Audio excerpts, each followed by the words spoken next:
Senhor Deus, nós te damos graças por esta manhã, por mais uma vez nos encontrarmos aqui para a escola dominical. Pedimos a tua bênção, a tua graça sobre a vida de cada uma de nós, sobre as nossas famílias.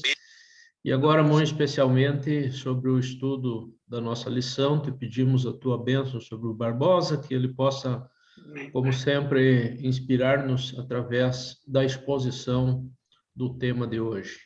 Em nome de Jesus é que nós oramos. Amém. Amém. A lição coloca o tema da pandemia. E a questão que aparece é saber qual é o impacto disso na vida das comunidades locais, nas igrejas locais.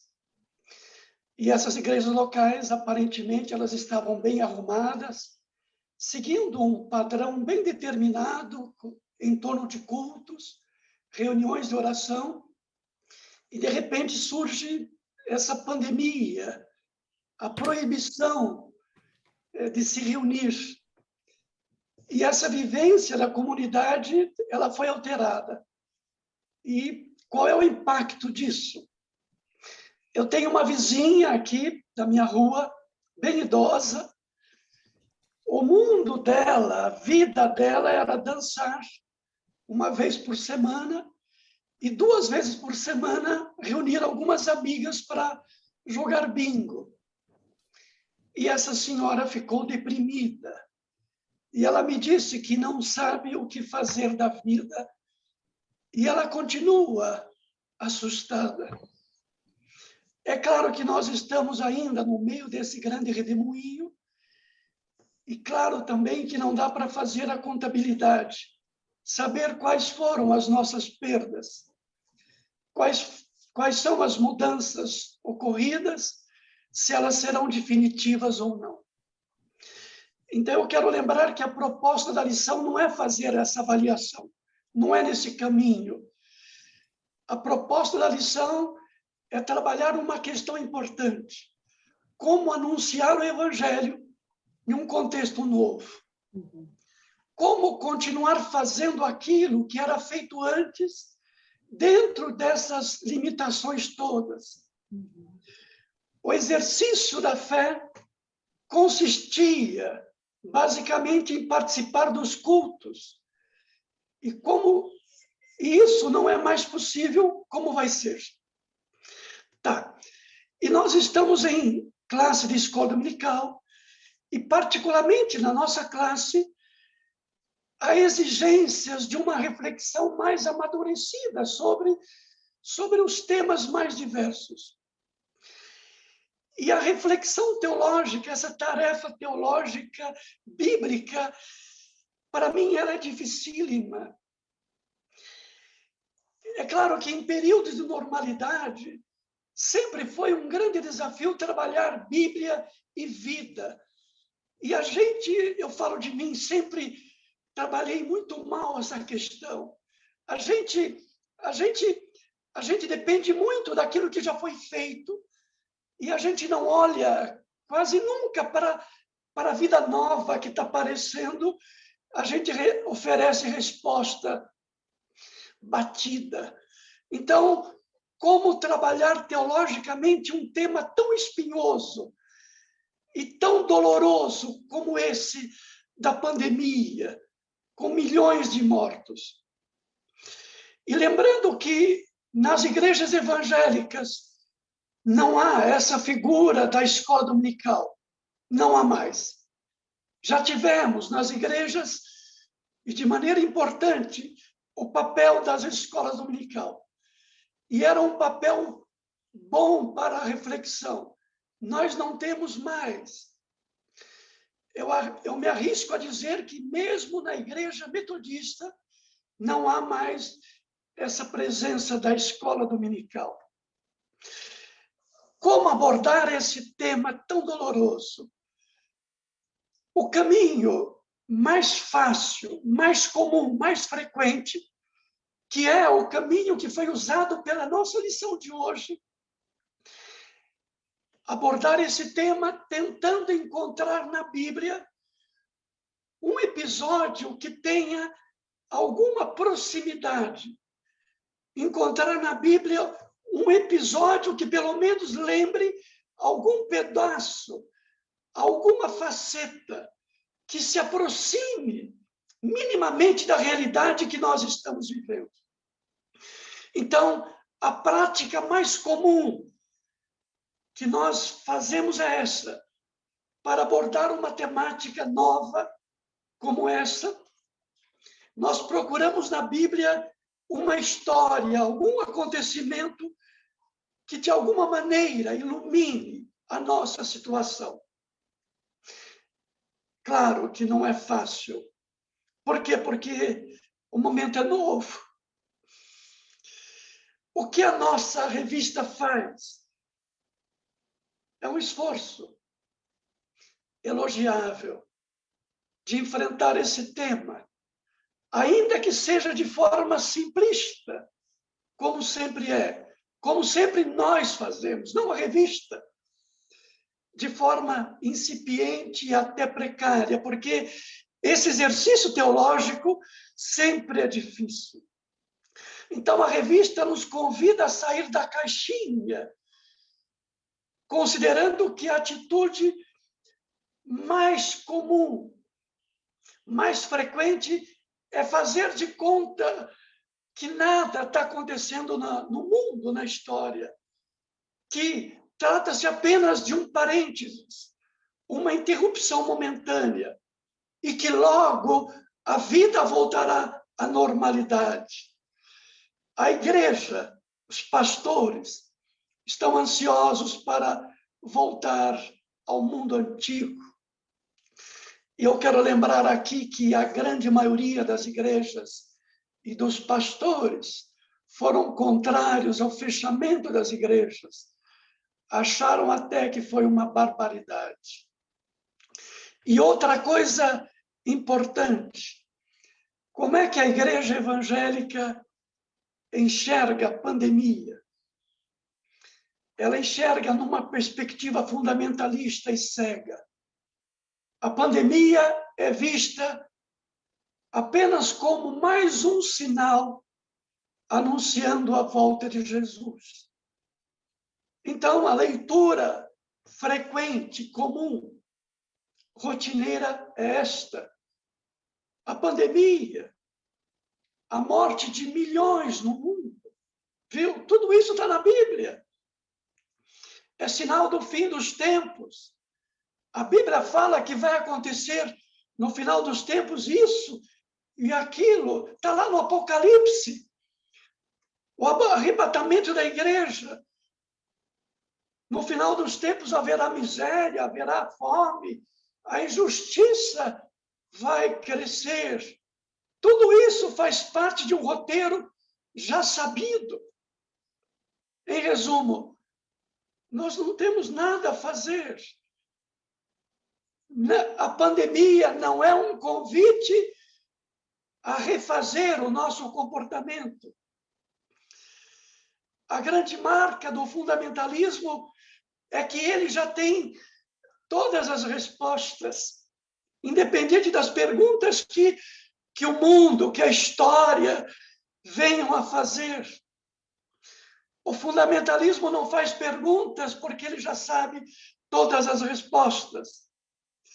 Então, não adianta dizer aqui que a pandemia, infelizmente, ela não vai alterar em nada, em quase nada, o caminho dessa igreja. Essa igreja não vai aprender, porque ela vai seguir a mesma trilha do sucesso. Dias atrás, eu vi na televisão uma entrevista com alguns caciques da igreja, e o entrevistador pergunta sobre a crise da igreja. E todos os caciques falam, que crise? Agora nós temos no STF um ministro terrivelmente evangélico, que crise? Não tenhamos ilusões. Essa pandemia que sacode o mundo, ela vai ensinar muito pouco, quase nada. Eu acho até que é provável que esse fundamentalismo seja ainda mais reforçado. Isto porque, num contexto social ainda mais esgarçado, haverá mais fragilidade, mais insegurança e mais medo. Nós temos o cenário do conflito Rússia, Ucrânia e mundo.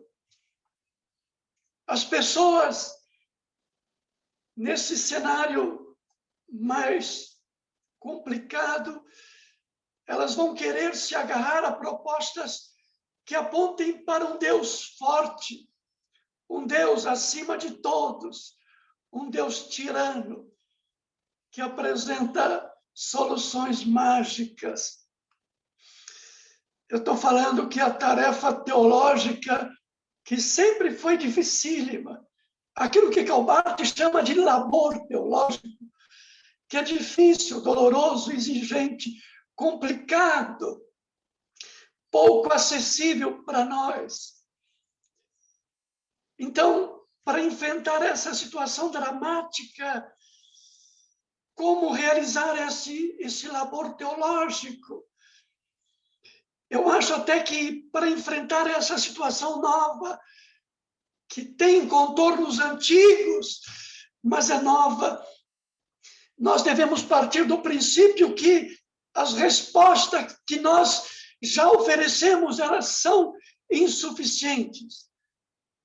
Por que são insuficientes? Porque nós, cristãos, nós ajudamos a criar esse mundo caótico.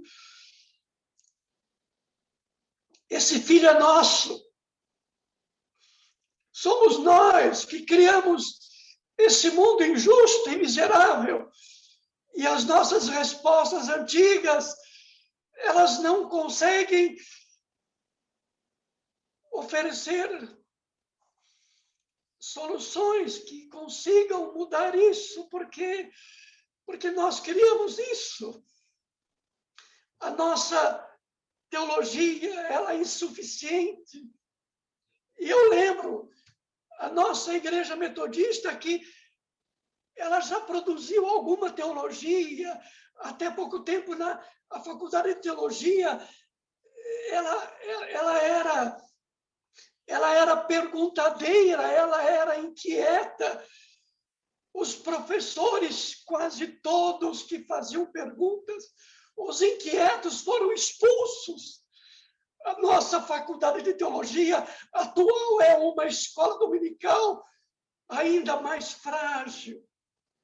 Se antes a teologia inquieta, ela não conseguia responder às perguntas, hoje, muito menos. E a nossa teologia, ela tem que reconhecer que ela é insuficiente enquanto ciência para responder a essas perguntas tão dramáticas. Ela precisa reconhecer que necessita o apoio fundamental das outras ciências. Ela precisa de parcerias para dialogar. Ela não consegue responder essa pergunta. Então, a pandemia é uma grande pergunta. É uma pergunta aberta que se coloca diante de nós. E a primeira questão é: deixe de lado todas as respostas antigas. É preciso que o Cristo novo, o Cristo dos evangelhos, limpo, puro, nos indague de uma maneira dramática. É preciso que ele diga para nós: eu tive fome e vocês não me deram de comer. Vocês, cristãos, não conseguiram fazer isso. Então, eu acho que a primeira grande tarefa é reconhecer essa fragilidade nossa, que nós somos incapazes. Nós precisamos de ajuda de fora, dos que não são. Essa é a primeira grande questão. A pandemia é uma grande pergunta. E eu lembro aqui Leonardo Boff, que é um profeta, alguém que já faz mais de 20 anos que está pregando no deserto. E ele diz que a pandemia é a resposta à violência cometida contra os direitos da natureza. Ele fala que a Mãe Terra está reagindo. Ele fala que as agressões cometidas contra a Mãe Terra foram exageradas. As agressões passaram de todos os limites. A Mãe Terra está rugindo. Ela está gritando, ela está lamentando. Ele fala que a Mãe Terra está agonizando. É o profeta gritando, assim diz o Senhor. A Mãe Terra está agonizando. E nós devemos ouvir esse profeta. A igreja precisa ouvir. A teologia precisa ouvir, por exemplo, várias pessoas. Eu quero destacar mais um só. O autor de um livro interessante, Confissões de um Ecologista sobre Reabilitação, Paul Kingsnorth. Ele fala assim que nós caminhamos rumo ao nosso ecocídio. Ele diz que não adianta mais abraçar o ecologismo, porque o ecologismo foi abraçado, ele já foi cooptado pelo capitalismo. Ele diz que o próprio conceito de sustentabilidade já foi há tempos abraçado pelo sistema. Esse conceito já foi abraçado pelo consumismo. E ele diz que a mudança climática já está em marcha. Ele fala que a extinção das espécies avança. E que nós não estamos, nós, a humanidade, nós não estamos interessados em conter esses processos que está avançando num ritmo acelerado. E ele diz uma questão que eu acho muito importante, ele fala que a grande pergunta, ele não diz isso, ele fala que a grande pergunta cultural e social, mas eu digo que a grande pergunta espiritual, que é como viver em harmonia com a natureza. Essa é a grande pergunta espiritual. Como é que nós podemos viver em harmonia com a natureza? E ele diz que essa grande pergunta, ela já foi reduzida, ela foi desfigurada, ela foi reduzida a frangalhos. E essa grande pergunta espiritual, ela foi reduzida a uma pergunta que não é pergunta, que é a seguinte: como é que nós podemos reduzir as nossas emissões? Como é que nós podemos reduzir a nossa produção de poluição? Ou seja, a pergunta grande e dramática foi desfigurada totalmente. A questão central é como viver em harmonia. E nós fugimos dessa questão porque a alma do capitalismo é a economia. O consumo é o sangue que corre nas veias desse capitalismo. E nós fugimos porque a resposta para essa pergunta, ela é exigente, ela cobra muito de nós. Ela cobra uma mudança brutal de rumo. E eu lembro a pergunta, a conversa que Jesus teve com aquele homem importante. Lucas fala que ele era importante, Lucas 18. fala que era um príncipe. Os outros evangelhos não falam de uma pessoa importante. E esse homem chega para Jesus e fala assim: bom mestre, que farei para herdar a vida eterna? E essa é a nossa pergunta. Como é que eu faço para viver em harmonia com a natureza? É essa a pergunta que o cara faz para Jesus. Como é que eu faço para herdar, para preservar a vida eterna? Essa pergunta. Jesus olha para o cara e gosta do cara que faz uma pergunta importante. Jesus gosta daqueles caras, daquelas caras que fazem perguntas importantes. E ele se interessa e pergunta para o cara, viu, você conhece os mandamentos? E ele fala, claro, eu tenho observado todos, desde a minha mocidade. Jesus escuta a resposta bonita, e a resposta é bonita. Eu cumpro tudo, eu sou bom pra caramba. Daí Jesus fala assim, olha, falta só uma coisa. Só uma coisa. Vende tudo que você tem, dá aos pobres, e você terá um tesouro no céu. Depois você vem e você me segue. O texto de Lucas fala que o sujeito ficou triste e foi embora. Ele era capaz de cumprir a religião toda, mas aquilo não. É uma exigência muito grande. Viver em harmonia com a natureza não dá para nós.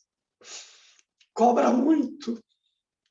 E a gente volta para casa, continua cumprindo os mandamentos, continua no mundo da religião, porque a gente, de maneira muito honesta, a gente não consegue pagar esse preço. E a gente pede perdão para esse Cristo. Não dá. Podia pedir uma coisa mais fácil, mas isso não, isso não dá. Vamos entrar no texto que a revista propõe. Livro de Atos. Lá no início eu falei que a abordagem que nós usamos, a mais comum abordagem, para tentar entender uma questão importante, é procurar na Bíblia algum episódio que se aproxime dessa questão. A revista, a nossa lição, encontra na Bíblia um episódio interessante e que nós vamos estudar. A revista pega um episódio acontecido na igreja de Jerusalém. E ela pega um sujeito, Filipe, um diácono, que vai responder de uma maneira interessante. Nós já trabalhamos diversas vezes o livro de Atos. Então, a lição fala de uma crise ocorrida na igreja primitiva e fala da saída encontrada por essa igreja. Só que, para entender bem o papel, essa saída encontrada pela igreja, é fundamental entender o contexto mais amplo. Vamos ler o capítulo 6 de Atos. O versículo 1 do capítulo 6 de Atos, ele começa dizendo assim, e eu peço a atenção de vocês, porque é muito importante, nesse primeiro versículo de Atos 6, ele diz assim, naqueles dias, multiplicando-se o número dos discípulos. O texto bíblico fala assim, olha, na vida dessa igreja, essa igreja começa a crescer. O número de discípulos começa a crescer e a crise entra. Essa questão é importante. Cresceu, surge crise. A comunidade cresce e a crise aparece, uma crise brava. Mas primeiro nós vamos tentar entender por que essa comunidade cresce? Qual foi o segredo? O que ela fazia de bonito, de bom, que permite esse crescimento dessa comunidade? Nós vamos ler o resto. Nós vamos ler lá em Atos 2, 42 e 47. Um texto que nós lemos milhares de vezes. E eu vou ler para vocês. Atos 2, 42 a 47 fala assim: e perseveravam na doutrina dos apóstolos, na comunhão, no partir do pão, nas orações. Em cada alma havia temor e muitos prodígios. Sinais eram feitos por intermédio dos apóstolos. Todos os que creram estavam juntos e tinham tudo em comum. Eles vendiam as suas propriedades e bens, distribuindo o produto entre todos, à medida que alguém tinha necessidade. Diariamente perseveravam unânimes no templo, partiam pão de casa em casa e tomavam as suas refeições com alegria e singeleza de coração, louvando a Deus e contando com a simpatia de todo o povo. Enquanto eles faziam tudo isso, o Senhor acrescentava dia a dia os que iam sendo salvos. Olha só que comunidade maravilhosa. Ela começa a crescer. Só que, multiplicando-se o número dos discípulos, surge o problema. E qual é o problema? Houve murmuração dos helenistas contra os hebreus. Este é o problema. Quem são os helenistas e quem são os judeus? É importante lembrar, são todos judeus. Os helenistas também são judeus. São todos judeus. Mas por que helenistas? Helenistas são gregos. Sim, mas são todos judeus. São judeus que em algum período da história anterior eles mudaram da Palestina e foram para o mundo grego. Nós estamos falando do Império Helênico, que começa lá no século V. Nós estamos falando dos sucessivos êxodos que ocorreram na Palestina. E esses judeus se mudaram. Por exemplo, no tempo de Jesus, havia mais de 1 milhão de judeus no Egito. São judeus que se mudaram para o mundo da época e que, com o tempo, perderam a língua, perderam os costumes, que abraçaram a cultura helênica. São chamados de helenistas. E que, por alguma razão, eles voltam para a Palestina, para a Judeia, e eles abraçam o cristianismo, mas eles são estigmatizados, são helenistas. E qual é o problema? Esses judeus helenistas começam a murmurar. Eles abraçaram o Cristo. Eles fazem parte da comunidade, dessa comunidade bonita, que lá no começo vivia de uma forma maravilhosa, repartia tudo, e havia alegria e singeleza de coração, mas a singeleza e a alegria acaba. Por quê? Porque as viúvas desses helenistas estavam passando fome. Na hora de repartir o pão, elas ficavam sem comer. E os helenistas começam devagar a murmurar. Esse murmúrio, essa reclamação começa a crescer. Começa a crescer. O murmúrio cresce. E aumenta. Fica grande. Agora, uma questão fundamental para entender o texto é: Quem é que distribui a comida? Quem? São os apóstolos.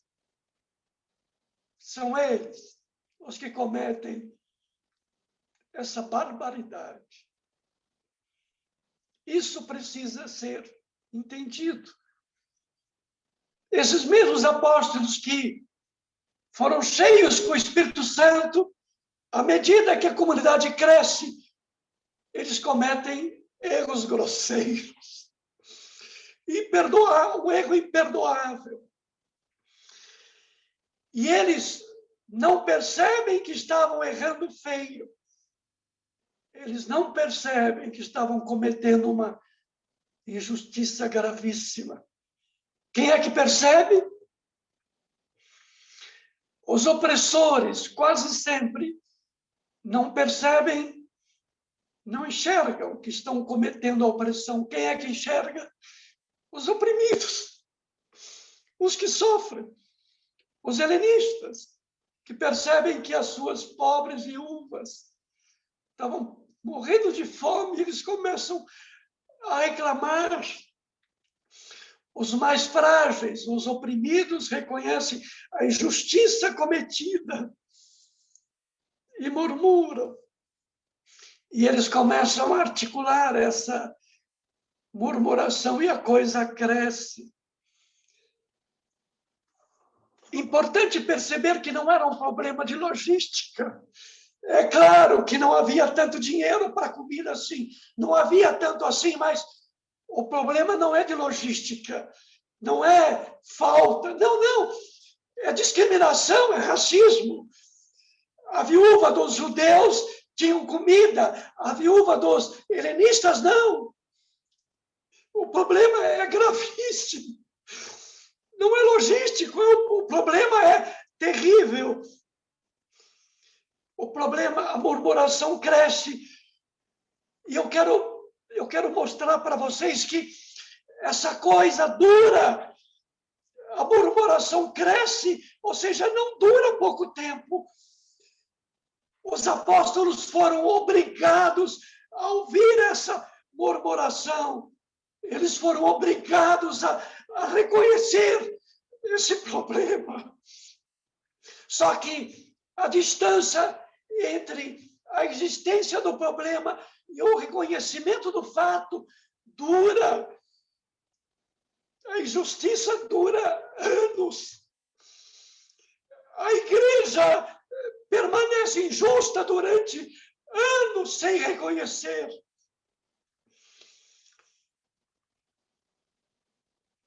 E eles vão resolver. E sabe qual é a solução? Eles falam assim: tá certo, nós não vamos mais fazer esse serviço. O grupo reclamante, os helenistas que reclamam, têm uma liderança, certeza que tinham. E os apóstolos, então, diante dessa liderança que protesta, eles falam assim: tá bom, de agora em diante, vocês é que vão distribuir a comida. Nós ficamos fora disso. Nós vamos ficar só com a palavra. Agora vocês vão distribuir a comida. Problema resolvido? Aparentemente sim, mas não. Não. Essa questão é profunda. O problema não foi resolvido porque fica de fora a questão mais importante, que é a questão de fundo. Como é que apóstolos cristãos cheios do Espírito Santo são capazes de cometer essa barbaridade? A questão profunda, que é a questão da autoavaliação, da autocrítica, ela não foi feita. Ela não foi feita. Eles não vão se reunir para pensar: gente, como é que nós fomos capazes de fazer isso? Se nós fomos capazes de fazer isso, nós somos capazes de fazer coisa grave. Viu? Está na hora da gente voltar ao primeiro amor. É preciso que a gente remova os escombros da nossa fé, que a gente limpe tudo, que a gente volte para o Cristo. Mas essa autoavaliação não foi feita. A resposta foi a pior possível. Eles falam assim, tá bom, a gente não faz mais isso. Fica com vocês o canhão. A gente vai ficar só com a palavra. A gente continua mandando, tá? Vocês é que se viram com isso. A gente continua com autoridade. Essa coisa de não enxergar. Esse inconsciente ocultamento. Essa capacidade de encobrimento é muito séria. É essa questão que está em jogo. Como é que a igreja faz para enxergar essa igreja tão orgulhosa, nós tão orgulhosos, que achamos que somos salvos, ou seja, nós já enxergamos, nós já somos convertidos, nós não precisamos de uma conversão, nós já somos do número de eleitos, ou seja, a gente dificulta mais ainda essa autoavaliação. E eu quero lembrar aqui um texto bonito, Lucas 22, aquele Jesus, ele, lá no final da vida dele, ele chama Pedro. Ele chama Pedro para um canto, ele fala assim, Simão, o momento é solene. Ele fala, Simão, Satanás vos reclamou para vos peneirar como trigo. Ou seja, Simão, daqui a pouco vão aparecer questões, situações muito difíceis. Satanás vai pegar você como uma peneira e vai peneirar, vai te tentar de todas as formas. Viu? Você vai enfrentar daqui a pouco situação limite. Mas fique tranquilo. Eu já roguei por ti. E vou continuar rogando por ti para que a tua fé não desfaleça. Então Jesus fala para cada um de nós, viu? Você vai enfrentar na vida tanta barra pesada, mas tendo de bom ânimo. Eu venci, você vai vencer. E quando eu vou rogar por ti para que a tua fé não desfaleça. E quando você se converter, a tua tarefa é fortalecer os teus irmãos mais frágeis, tá? Sabem qual foi a resposta de Pedro? É a nossa resposta. Ele fala assim, que é isso, Senhor? Eu estou pronto. Eu estou pronto a ir contigo, tanto para a prisão como para a morte. Eu estou convertido, Senhor, eu estou pronto. Eu sou capaz de enfrentar qualquer desafio. E Jesus responde, não, Pedro. Antes que o galo cante 3 vezes, antes que o dia amanheça, você vai me negar absurdamente 3 vezes. Jesus fala assim, você é frágil. E nós respondemos, não. A igreja fala, não, nós temos no STF um ministro terrivelmente evangélico. A gente é capaz. Está indo bem. Essa comunidade de Jerusalém era muito pequena na época. Era pobre. Ela era quase insignificante diante da poderosa religião judaica. Ela não tinha muita coisa material a perder. E essa igreja, ela ficou poderosa, ficou rica.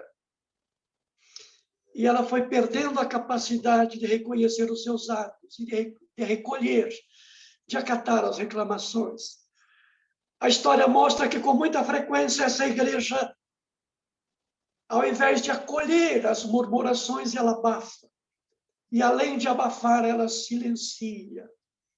A história mostra que a igreja, ela silencia os seus murmuradores, aqueles que murmuram.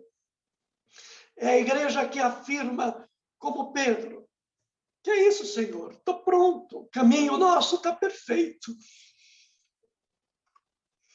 Voltando ao nosso texto, nós vamos encontrar o nosso Filipe diante desse quadro, diante do problema grave que é a distribuição equivocada e injusta da comida. São escolhidos 7 diáconos helenistas, e 2 deles se destacam. 2 deles, Estevão e Filipe. E esses 2, escolhidos para serem apenas diáconos, cuidar da mesa, eles vão extrapolar. Eles vão fazer mais do que o combinado. Eles começam a falar. Eles pegam aquilo que era privilégio dos apóstolos e eles começam a falar. E quando eles falam, isso é muito interessante no texto.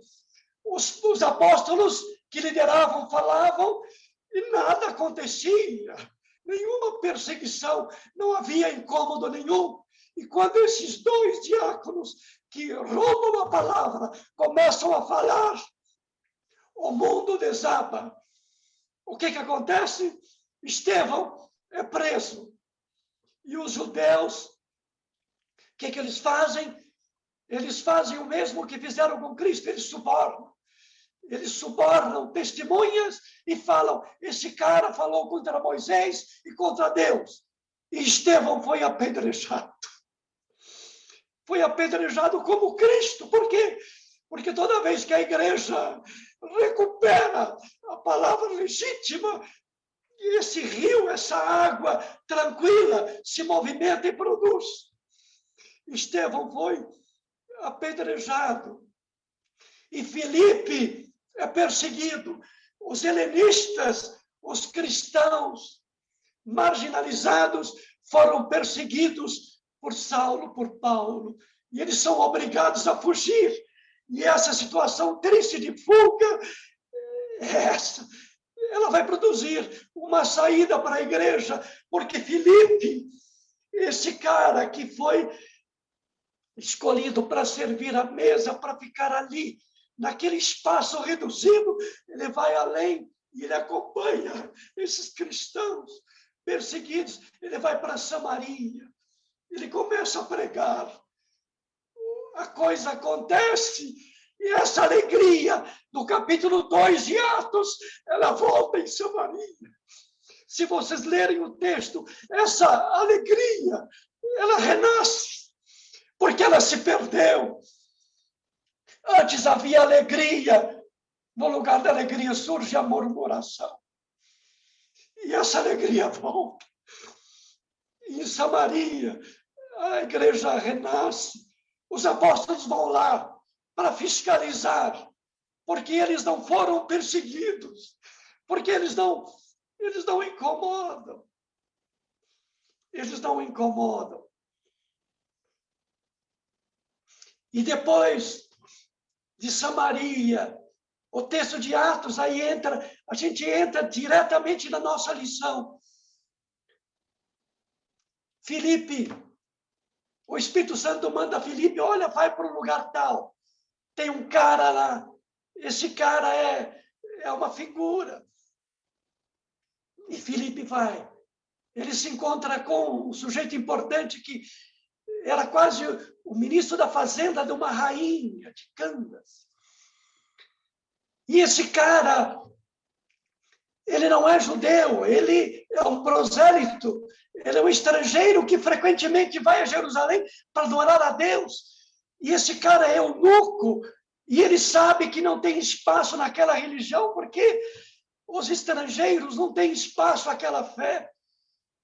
E ele fica num cantinho, ele vai para lá, mas aquela fé não consegue satisfazê-lo, e ele volta, e ele está lendo o profeta Isaías, ele está lendo o rolo no capítulo 53, que fala sobre um servo sofredor, e ele não entende nada daquilo, e Felipe se aproxima e fala assim, viu, o que o profeta está falando? E Felipe fala, está falando do Cristo, que morreu na cruz. E Felipe fala para o cara do Cristo, e o cara se converte, e mais na frente encontra o Ruzinho, ele fala assim, eu posso ser batizado. Se Felipe fosse um apóstolo, ele diria assim, não pode, porque você não é judeu, você é um gentil. Mas Felipe fala assim, claro que pode, claro que pode, claro que pode. Esse é o centro da nossa lição, da nossa revista. Aquela crise produz uma saída nova. É aqui que começa o judeu, o gentil começa a entrar nessa igreja. E aquele que persegue a igreja, a partir dessa crise, a partir dessa pandemia, ele vai ser abraçado por Cristo de uma maneira estranhíssima. E tudo isso não é porque a igreja é capaz de fazer isso. Isso nós precisamos entender de uma forma definitiva. A gente não é capaz. A gente precisa que o Espírito Santo ele faça em nós. Por quê? Porque a gente vai distribuir a comida de maneira injusta. Essa é a questão importante. O que nós podemos aprender com essa pandemia? Essa é a questão, né? E não é fácil. Mas para mim, eu estou falando muito comigo, porque essa é a minha questão, né? O que a gente pode aprender? A pandemia vai passar. O genocida vai passar. Vai deixar rastros de sangue. A gente não faz ideia da profundidade da destruição ocorrida no país. A gente não consegue fazer ideia do que desse monstro que se alimentou nesse período. Ele já existia, ele estava aí adormecido, e esse monstro, ele cresceu muito, muito mais do que a gente consegue fazer ideia. Agora, a pandemia vai passar, mas o que nós podemos aprender? Como lidar com isso? E eu lembro aqui, o que nós aprendemos com as outras pandemias? Igualmente ruidosas e violentas e cruéis. Todos os dias, irmãos negros são assassinados. É uma pandemia. Alguns casos aparecem na mídia. O que nós, igreja, aprendemos? Muito pouco. Eu quero contar uma historinha aqui, eu estou terminando, não vou aborrecer muito vocês. Tem um sujeito que eu gosto muito na história da igreja metodista, Tucker. Quase ninguém conhece. Quase ninguém. Durante uns 6 anos, mais ou menos, eu corri atrás desse cara. Eu peguei tudo o que ele escreveu, tudo, umas 15 mil páginas, e eu datilografei, pus no meu arquivo aqui. Eu tinha um projeto de escrever sobre ele, porque eu falei, nossa, esse cara é um gigante, ele é o mais importante protagonista na história da instalação do protestantismo no Brasil. Ele é um gigante, ele não era só metodista. Ele era um gigante maravilhoso do sul dos Estados Unidos. O pai dele foi soldado da Guerra Civil, um sulista. Tudo indicava que ele tivesse uma mente toda deformada. Em 1886, no dia 4 de julho, ele chega no Rio de Janeiro. Ele vai ser um gigante, ele viveu quase 100 anos. Com quase 80 anos, ele volta para os Estados Unidos, mas isso não interessa. Ele veio em 86. E assim que ele chega ao Brasil, ele veio várias vezes aqui em Santa Bárbara para visitar a comunidade dos imigrantes norte-americanos que aqui moravam. E toda vez que ele vinha, ele ficava hospedado na casa de um imigrante chamado Whittaker. E esse cara veio dos Estados Unidos com algum dinheiro, comprou uma fazendinha e comprou escravos, comprou negros, escravizou. E ficou rico e prosperou. Ele vinha e ficava hospedado na casa do cara. O senhor Whittaker, metodista, cristão, era um sujeito bom, generoso. Foi ele que introduziu da Geórgia a semente da melancia ao Brasil. Foi ele. Chegou a abolição da escravatura. O senhor Whittaker perdeu os seus escravos e ficou muito zangado. Tucker veio aqui para Santa Bárbara visitar o senhor Whittaker depois da abolição.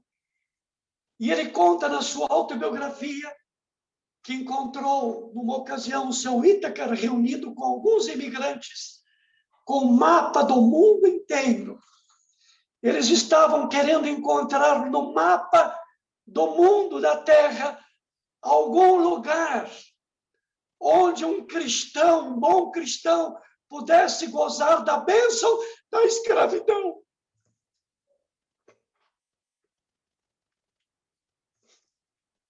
Dá para entender isso?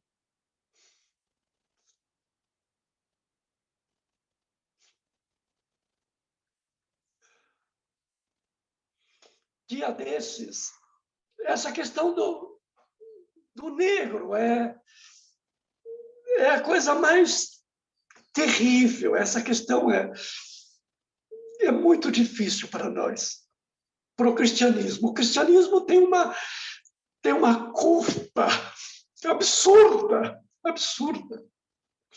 Mas, para terminar, eu quero lembrar uma outra questão, que talvez que é importante também. Essa semana, nós fomos colocados diante da questão do nazismo. Vocês lembram essa semana? E eu vi aquele episódio na mídia, a gente chora bastante, e daí eu me lembrei do primeiro campo de concentração criado pelos nazistas na Polônia, o campo de Chełm. Foi o primeiro campo de extermínio nazista. Foi o primeiro lugar onde foi introduzido o gás tóxico. E essas execuções, elas começaram no final de 1941. E as vítimas, elas eram trazidas de todos os lugares próximos para esse campo através de caminhões. E logo depois, por vagões lotados de... Os oficiais nazistas, eles vestiam jalecos brancos, passando-se por médicos. Eles diziam para os prisioneiros que eles iriam tomar um banho desinfetante antes da viagem à Alemanha, onde eles iriam trabalhar. Então, os guardas empurravam essas pessoas nuas para uma rampa que conduzia a um caminhão fechado. A carga era mais ou menos 70 pessoas. E quando a carga estava lotada, este caminhão era selado. E eles botavam um tubo da fumaça, o monóxido de carbono do caminhão, e esse gás ia para dentro do caminhão, não havia, era todo selado, e essa carga morria. E depois esse caminhão saía, ia até uma floresta perto, lá estavam outros prisioneiros, e esses prisioneiros colocavam numa vala essa carga, e também eles botavam fogo. E quando esses prisioneiros, periodicamente esses prisioneiros eram fuzilados e trocados por outro grupo. E nós sabemos que, em 44, os nazistas se preocuparam em apagar todas as marcas desse extermínio em massa. E no Brasil, nós temos muita gente da igreja com essa mentalidade doentia. E muita gente com essa mentalidade está nos púlpitos das igrejas. Por isso que é muito difícil a gente lidar com situações como essa. Eu acho que o único caminho nosso é pedir perdão a Deus e clamar, Senhor, a gente não sabe lidar com isso, não. Perdão, Senhor. Tem misericórdia de nós. E da nossa igreja metodista. Eu não queria falar disso, mas todos vocês sabem a crise brava que nós estamos vivendo. Nós temos um colégio episcopal que se recusa a largar o osso. Que Deus nos ajude, nos abençoe. Amém. Isso, né? Barbosinha sempre nos impacta com essa forma como ele aborda os temas, né? E eu acho, o que me faz muito bem sempre é saber que a gente não está sozinho quando a gente se sente atropelado, né, por essas grandes perguntas e pelas nossa falta de resposta para elas. E quando a gente fica impactado mesmo, né? Porque é isso, essa atitude, assim, se a gente pudesse agora guardar na memória, né, a nossa expressão de espanto e a nossa expressão de estarrecimento mesmo, né, diante do descortinar de um cenário que ele é experimentado por todos nós. Talvez alguns de nós nem tenhamos tanta consciência disso na força que Barbosinha traz para a gente, né? Mas isso não significa que o cenário não esteja ali, né? A gente só talvez não esteja, alguns de nós, quem sabe, tão conscientes dele. E talvez não nós, mas outros tantos que nós conhecemos, nossa família, nossos amigos, quem sabe muitos deles não têm essa consciência tão clara, né? E não são tão duros consigo mesmos, né? Como Barbosinha está sendo agora, e precisa ser mesmo, né? Eu acho que um dos grandes dramas do capitalismo que a gente está imerso como sociedade é essa capacidade que ele tem de nos amortecer, né, diante da dor e de nos tornar quase coniventes na medida em que a gente não se posiciona contrariamente, né, a tudo que a gente vê por aí.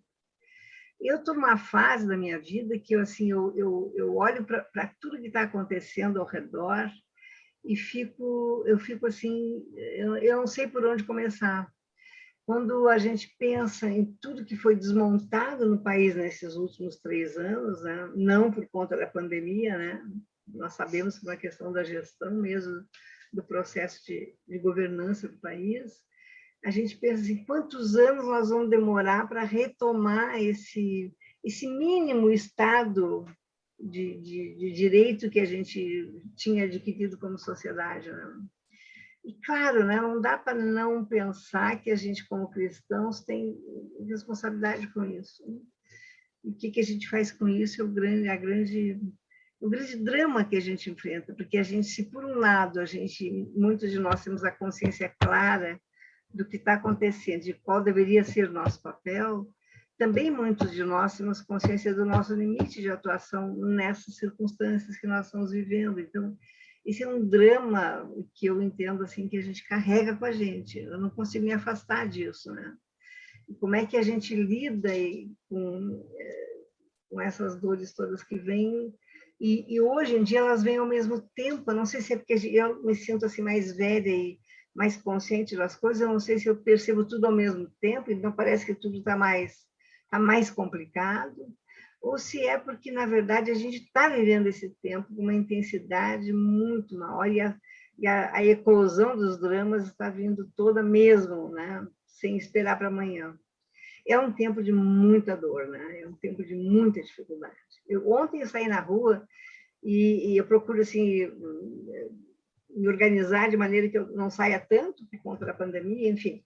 E aí tinha várias coisas que fazer na rua e aí, de novo, me mobilizei, assim, que quando eu andei em Piracicaba de carro, né, o que eu fui vendo de gente na rua, de gente morando na rua, de gente pedindo, de famílias inteiras, né, assim, nossa, assim, não é uma pessoa que está no semáforo pedindo dinheiro, ele está ali, mas a família está encostada do lado, e não é uma coisa armada, a gente percebe que não é isso, né? Ah, não, ele levou a família para sensibilizar as pessoas. Não é isso, porque é recorrente. Então, assim, é um cenário muito grave. E nós estamos no estado mais rico do país, né? Eu fico imaginando como que é isso em outros lugares. Enfim, só assim um coração aberto, né? A semelhança do que o Barbosinha faz com a gente, porque ele traz essa estrutura do estudo que nos ilumina e, ao mesmo tempo, ele se põe, né, como é próprio do Barbosinha, ele se põe inteiro nisso e isso nos abre uma possibilidade de também sermos claros e assumirmos essas dores que todos nós partilhamos, né? Vamos lá, quem quer reagir, vamos trocar uma figurinha. São 11h13 no meu reloginho aqui. Vamos ver se a gente pode fazer uns comentários e repartir a compreensão disso tudo. Luiz, vai.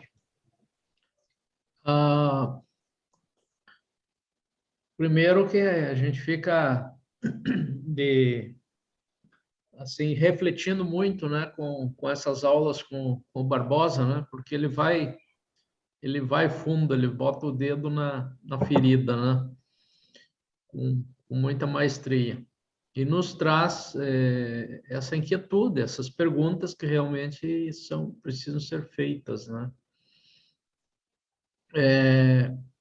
Os fundamentalismos parecem, aparentemente, estar ganhando essa guerra, né? Porque quando eu olho para a igreja, para as igrejas, eu vejo maior número, né, de pessoas que estão nessa onda negacionista, que estão nessa onda de que é assim mesmo que Deus quer, porque isso tudo já foi escrito e temos que passar por isso. Isso é até, digamos, louvado, porque é o prenúncio da volta de Jesus e todos que cremos que Jesus voltará, não podemos deixar de ficar felizes em ver tanto sofrimento, né? Porque isso é só um sinal, nada mais do que um sinal. Então, é abordado assim, e olhando a grosso modo para as igrejas, parece que a maioria das pessoas está nessa vibe, né? Nessa onda. A questão é como criar, não sei se a resposta para essa pergunta, né? Como criar consciência quando o próprio mundo, além das igrejas, também está nessa vibe, né? Eu não tinha pensado nessa colocação da forma como o Barbosa trouxe para nós nessa manhã, mas realmente a pergunta sobre a convivência do ser humano com o ambiente, ela está equivocada. E a resposta está mais equivocada ainda, porque nós partimos de um pressuposto de diminuir os níveis de poluição. Ou seja, vamos continuar poluindo. Nós só precisamos diminuir um pouquinho, né? Nós só precisamos adiar um pouquinho a morte para daqui mais alguns séculos, mas nós vamos continuar produzindo poluição, porque o coração, como disse o Barbosa, né, o coração desse sistema não se alimenta de um ideal de vida, se alimenta de morte, né? Se alimenta de morte. Eu lembro das aulas do Júlio de Santana, lá na Faculdade de Teologia, depois do Hugo Asma, né, que trouxe sempre esse tema, né, de que o capitalismo se alimenta de sacrifícios humanos, eu diria mais, sacrifícios da criação, né? Se alimenta de sangue humano e de sangue da terra, né? Sangue da natureza, sangue de toda a criação. É isso que alimenta o capitalismo. E nós temos hoje um presidente no país que se alimenta também da morte, que se alimenta também do sangue de pessoas humanas e da natureza, tal qual. Enquanto a gente estava aqui ouvindo a aula, eu não pude deixar, à medida que ia aflorando isso e me lembrando, né, dessas coisas, de passar para vocês um convite para uma aula do Leonardo Boff, né, que vai acontecer agora no dia 17, é uma aula gratuita, está aí na nossa página, no nosso grupo de WhatsApp, né? O tema da aula é as virtudes fundamentais do novo tempo pós-pandemia. Vamos ver o chamamento que Boff já tem feito sobre isso, né? Trazendo também a reflexão, o tema da conjuntura ambiental na qual a humanidade está inserida. E depois coloquei um videozinho também do jornalista, acho que ele é jornalista, Pedro Doria, do canal Meio, que vocês vão ver. Ele é um vídeo um pouco mais longo, eu coloquei o vídeo mais amplo, que foi por ocasião do assassinato daquele africano congolês lá, que morreu assassinado no Rio de Janeiro a pauladas, né? Mas dentro desse vídeo, então, foi feito um recorte, ele faz toda uma reflexão muito interessante sobre exatamente esse tema que nós estamos tratando, né? De um governo que se alimenta de morte, do fascismo, que é, na verdade, um culto à morte, né? E o Barbosa traz muito bem aqui esse tema que não pode deixar de ocupar a nossa reflexão no país, nos dias de hoje, que é o recrudescimento do nazismo, mas não é só aqui, né? Em todo o mundo, né? O recrudescimento desse fascínio, esse encantamento com a ideia do nazismo. Há poucas semanas, eu acho que aconteceu isso, não sei, pelo menos eu fiquei sabendo há poucos dias, né? Um desses participantes do Big Brother em Portugal, que tem uma versão do Big Brother lá em Portugal também, fez um desfile, né, diante das câmeras com o gesto e a marcha nazista, né? Para todo mundo ver, para o país inteiro ver, para a Europa toda ver, para quem quiser ver. Felizmente, ele foi expulso, né? Ele foi expulso, sumariamente foi expulso do programa, e aqui no Brasil nós estamos vendo essa escalada. Existe uma pesquisadora da Unicamp que tem revelado dados impressionantes sobre o nazismo. Existem mais de 350 mil células, mais de 350 células nazistas no país, e nós não sabemos quantas mil pessoas estão envolvidas nisso aqui no nosso país, né? Volta e meia a polícia estoura aí um ou outro, né? E se descobre, inclusive, armamento clandestino e tudo mais. Então, esse é o mal. Os nazistas, de fato, quando terminou a guerra, muitos vieram e se refugiaram aqui nos 3 estados do sul do Brasil, né? Paraná, Santa Catarina e Rio Grande do Sul. Há uma cidade chamada Ibirubá, lá no Rio Grande do Sul, que a Rosa conhece. Existem túneis por baixo da cidade que ligam o hospital e outras instituições da cidade, que eram rotas de fuga. O principal médico que construiu o hospital na cidade era um membro da SS nazista. E hoje existe um pesquisador, um jornalista lá, constantemente ameaçado de morte, né, que está revelando tudo isso, né? Ali, do ladinho da minha cidade, né, uma cidadezinha do interior. Ali eles estavam refugiados e assim estão por muitos outros lugares. E outro lugar que também se refugiaram muitos nazistas é a Argentina. Tanto que, algumas décadas atrás, houve aquele violento atentado na sociedade judaica, né? Que foi um atentado nazista, né? Na verdade. E, seguidamente, aparecem túmulos nos cemitérios da Chacarita ou até mesmo no famoso, né, cemitério lá de Buenos Aires, que agora me fugiu o nome, com pichações nazistas, né, em túmulos de judeus. Tá? Isso aí acontece muito lá em Buenos Aires. Então, é realmente um tema extremamente preocupante e que nós precisamos, pelo menos, estar informados e ajudar a reflexão sobre esse tipo de tema.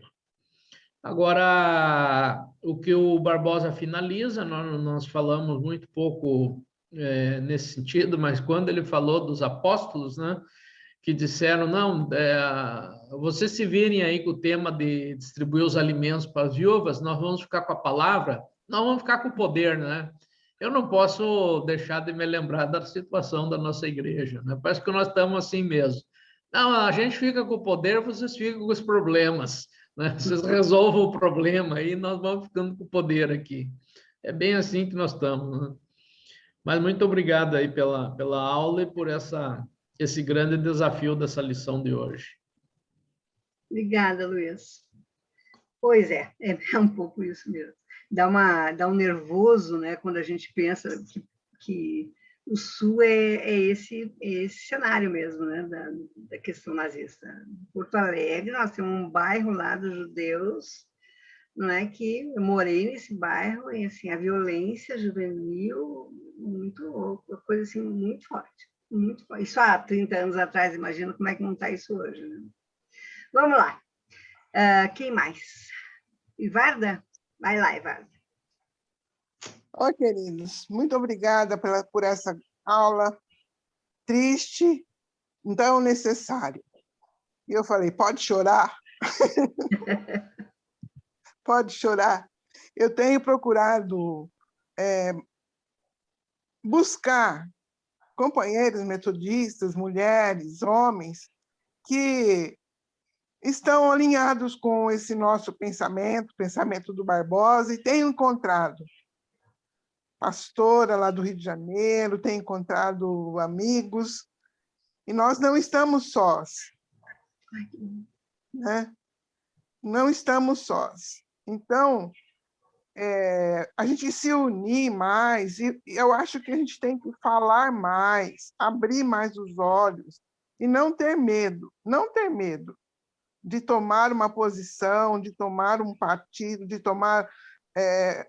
não é questão só de opinião, é questão de um posicionamento sério mesmo, tanto na nossa igreja quanto no nosso país. Obrigada, Barbosinha, sempre tão... Aprendo tanto com você. Não fique longe de nós, não, viu? Sempre venha com a sua palavra e que a gente vai aprender muito ainda. Eu já estou velha, mas eu tenho capacidade de aprender ainda e gostaria de, se pudesse, dar uma contribuição, qualquer que seja, uma contribuição para abrir a mente, abrir coração, para esse olhar diferente de ler a Bíblia, de interpretar, de olhar os acontecimentos de uma maneira lúcida e verdadeira. Minha gratidão. Tchau. Tchau, Ivana. Obrigada, querida. Que bom, é tão bom te ter assim, mesmo longinha geograficamente, com a gente todo domingo. Isso é muito gostoso, né? Isso ajuda a gente a pensar que vale a pena o esforço de manter um espaço assim, porque a gente tem significa dizer que a gente tem um lugar onde a gente pode dizer essas coisas, né, e se sentir amparados uns com os outros, né? É muito bom. Eu sou metodista, mas tenho seguido todos os domingos o pastor Ed René Kivitz, e tenho sentido que ele está num caminho mais coerente. Ele é muito bom mesmo, né? E a E a comunidade dele está nesse caminho que o Barbosinha falou, de servir o alimento, de dar o alimento. Então, vale a pena ouvi-lo. É isso mesmo. E tem vários vídeos bons dele na internet, né? Mas tá bom. Obrigada, Ivada. Vamos lá. Quem mais quer se manifestar? Eu falo um pouco. Vai. Vou falar. Uhum. Não, acho Tá ruim? que Tá difícil? Peraí.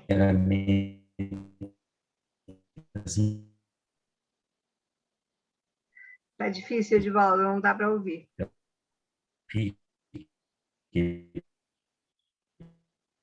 Bela exposição. Começa de novo, que a gente não ouviu nada, tá? Eu passo a palavra para outra pessoa, até melhorar a minha internet. Não peguei, Edivaldo. Não deu para entender. Eu passo a palavra para outra pessoa até melhorar a internet dele. Tá bom. Então tá. Alguém que queira falar antes? A Ellen queria falar, é isso? Não? Tá, pensei que tinha levantado a mão. Mais alguém?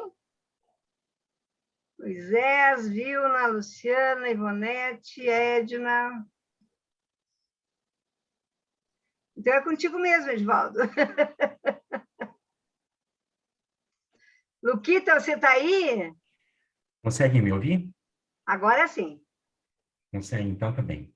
Então, primeiramente, parabéns, Barbosinha, pela sua exposição.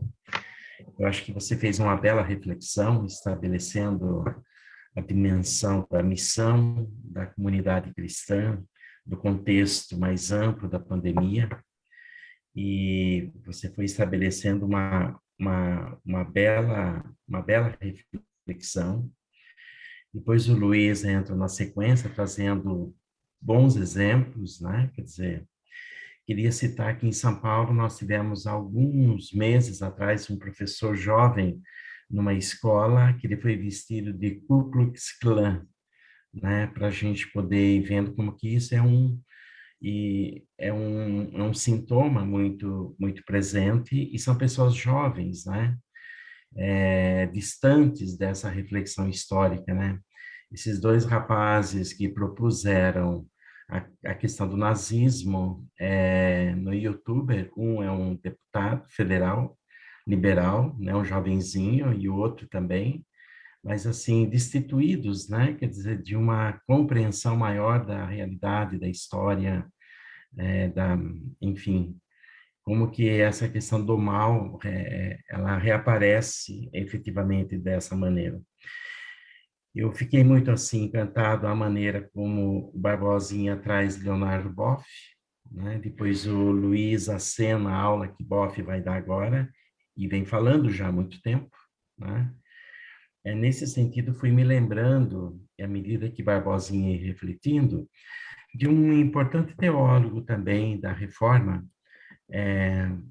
o Dietrich Bonhoeffer, que produziu uma teologia nos campos de concentração. Acho que esse é um teólogo que ajuda a gente a entender essa dimensão no sentido do contexto da pandemia, né? Como fazemos uma teologia, como construímos uma leitura dessa realidade e como agimos.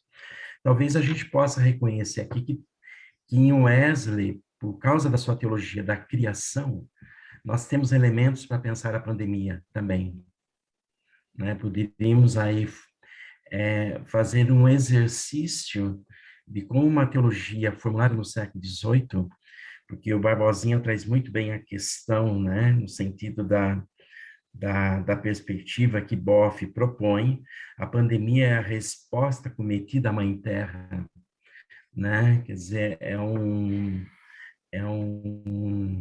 assassinato da criação. Então, aqui acho que nós temos elementos, né? Já que Barbosinha foi falando também da crise, né? Vivenciada nesse contexto em que nós nos encontramos, que aí há uma leitura teológica para a gente exercitar e ressignificar nesse nosso contexto de pandemia. Enfim, gostaria, assim, de também reconhecer a exposição e dizer um pouco de como, à medida que Barbosinha foi construindo, esses elementos foram, assim, reverberando e produzindo em mim essas outras pontes, né, que eu acho que a gente tem aí que seguir respondendo a esses desafios. Né? Então, muito obrigado, Barbosinha, pela sua reflexão. Obrigado, Luiz, pelas pontuações que você faz. Né? Enfim, acho que isso é muito importante. Então, o que mais temos a dizer? Que outras contribuições? Eu acho que a gente precisa ter muita clareza, queridos todos e queridas todas, não é? Que a gente está aqui num espaço onde um ou outro de nós talvez tenha uma preparação específica maior, né? E tal, enfim. Mas isso não significa que a gente não possa emitir parecer da gente, que a gente acha como que a coisa o tema tocou na gente, né? A gente não precisa ficar achando assim, agora não é a minha hora de falar, deixa as celebridades aqui, né? Luiz, Edivaldo e o Barbosa falarem e nós ficamos quietinhos. Não é assim. Vamos falar, vamos ficar à vontade, tá? O que mais? Com isso, eu estou dando uma enroscada em vocês aí. Vamos lá. Eu já falei um pouco também. Vai, Edna, está com vontade de falar? Fale. Não? Tá bom. Ivonete, vai. Nossa professora da outro dia, como que não vai falar? Fale. Não, na verdade, eu estou aqui só me perguntando, já estou fazendo perguntas aqui, porque a aula do Barbosinha, a brilhante aula dele, né, realmente deixa a gente assim, né, cheio de perguntas. Uma das perguntas que eu faço é: será que a igreja está ouvindo o murmúrio dos negros, o murmúrio dos índios, o murmúrio dos desempregados, dos moradores de rua? O que nós, igreja, estamos fazendo? Nada, né? Nem sei se está ouvindo para ignorar, nem sei se estamos, não sei. Nós estamos mudos, só assistindo Moíses da vida sendo espancados até a morte, índios sendo mortos até a morte. Ontem eu li uma matéria sobre um filho de um presidente de uma associação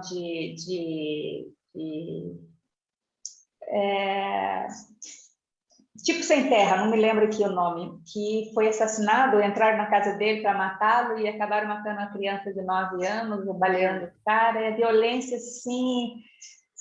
E quando a gente ouve alguma coisa, lê alguma coisa, é das pastorais da igreja católica, as igrejas evangélicas não estão ouvindo, não estão falando, nós não estamos falando, nós não estamos ouvindo, nós não estamos... Eu me coloco nesse nós mesmo aí, porque eu sou da igreja, e o que eu estou fazendo? O que eu estou fazendo? Bom, é isso. É isso aí. Luiz, fale. Eu acho interessante essa reflexão que a Ivonete faz, né? Que eu acho que basicamente é que todos nós fazemos, né? E o que nós estamos fazendo como igreja, né? Diante de tudo isso.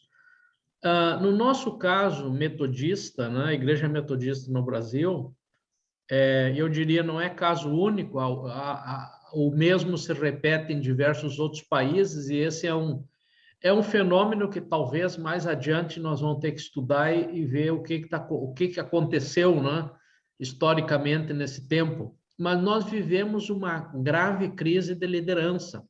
As nossas lideranças perderam a perspectiva, perderam completamente a perspectiva. E nós não temos um norte, não temos alguém que estimule a igreja num outro caminho diferente desse que ela está tomando. Eu acho que se conecta muito bem essa reflexão aqui com a aula que nós tivemos lá com o Bispo Josué, né? No domingo, foi no domingo passado, não? Foi. Que infelizmente nós perdemos a primeira parte da gravação, né? Teve algum problema de gravação, mas eu publiquei mesmo assim hoje lá, e publiquei inclusive o link do PDF da revista, né, sobre o tema, porque é a grande questão, né? Nós não estamos nem sequer nos perguntando sobre o que a igreja precisa fazer diante de tudo isso. A igreja não está fazendo nada e nem se perguntando se deveria fazer, não está olhando da porta para fora. Nós estamos enredados com os nossos problemas em torno do nosso próprio umbigo, infelizmente. Bom, já visto a questão das instituições de ensino e tudo isso que a gente está enfrentando aí, a gente sabe, né? Bom, eu queria, assim, se ninguém mais tem comentário a fazer, eu queria amarrar um pouquinho, antes de passar a palavra para o Barbosinha, para ele acrescentar algum comentário, eu queria dizer assim, ó, que metodologicamente falando, a pergunta é sempre fundamental, né? Porque a pergunta é sempre aquilo que norteia o nosso querer saber. Então, quando a gente pergunta pelo que a gente não está entendendo, pelo que a gente não tem resposta, a gente, no fundo, está fazendo um exercício de instigação à nossa própria curiosidade, à nossa própria capacidade de tentar entender. No fundo, quando a gente pergunta no coletivo, junto, como a gente tem feito aqui muitas vezes, a gente está, então, tendo mais chances até de construir tentativas de resposta, né? Possibilidades de entendimento das questões. Então, nesse sentido, eu queria dizer que as nossas aulas, via de regra, elas nos conduzem para o lugar da pergunta, não para o lugar da resposta, né? Porque esse é método mesmo, o método de pensar é na pergunta que a gente avança na compreensão do problema, né? Então, assim, quando a gente fica impactado como a gente tem ficado nas aulas, em especial a aula de hoje, significa que nós estamos mesmo olhando para o real, né? E dizendo, na minha capacidade cotidiana de compreender as coisas, isso não está dando para entender. Então, vamos entender melhor, vamos pesquisar mais, vamos aprofundar mais, vamos ficar mais atento, vamos assistir um noticiário, por exemplo, e tentar entender o que está por trás do noticiário, da notícia seca, né? Por trás tem a compreensão de um conjunto de liames, de ligações, de elementos que produzem aquele fato, né? O fato não acontece solto, sozinho, isolado, ele é sempre resultando de um conjunto de variáveis que proporcionam aquele rumo ou outro rumo e assim por diante. Então, assim, só para a gente ter tranquilidade de que nós estamos no melhor momento nosso enquanto cristãos que buscam a maturidade cristã, eu acho. Que é quando a gente está colocando tudo em xeque, né? Toda a nossa compreensão e toda a nossa prática dos anos todos que historicamente a gente tem de quem pertence a comunidades religiosas, em xeque, porque assim, isso não tem dado certo, né? E isso não tem produzido uma igreja, né? Pegando aqui a palavra do Luiz, que intervém na realidade, que realiza o seu trabalho, que se compromete com o desfavorecido, com o empobrecido, com o necessitado e assim por diante. Então, assim, no fundo, a gente está metodologicamente no caminho certo. A gente não precisa se preocupar e nem se desestabilizar, porque a gente não está achando ainda o jeito. Porque antes de achar o jeito, a gente tem que perguntar qual é o jeito, né? E nós estamos perguntando. Então, bom seria se a gente tivesse mais gente aqui com a gente perguntando e tentando achar formas de se posicionar e de se organizar como grande grupo, como diz a Ivara. Tem mais gente no Brasil, que bom, né? Tem mais gente aí que está apontando sinais de desejo de melhorar isso, né? Vamos lá, Barbosa, para tu fazer o encerramento. Para mim, tá.